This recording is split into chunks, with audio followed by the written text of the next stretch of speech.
Welcome! In today's tutorial, we'll guide you through the process of logging out from all devices on X, formerly Twitter, using your PC. This is a simple and effective way to ensure the security of your account and manage active sessions. Let's get started. First, open X in your browser and log into your account if you haven't already.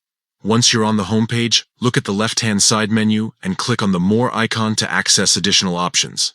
Next, select Settings and Privacy from the drop-down menu that appears. Within this section, navigate to Security and Account Access. This is where you can manage various security settings for your account. Now, click on Apps and Sessions, followed by Sessions. Here, you'll see a list of all devices currently logged into your account. To log out from all other devices except the one you're using, locate the option labeled Log out of all other sessions and click on it. A confirmation prompt will appear asking you to confirm your action. Simply click Log Out to proceed.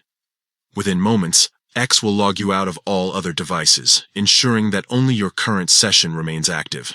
And that's it. You've successfully secured your account by logging out from all other devices. Remember to periodically check your active sessions to maintain control over your account's access. Thank you for watching, and stay tuned for more helpful tutorials.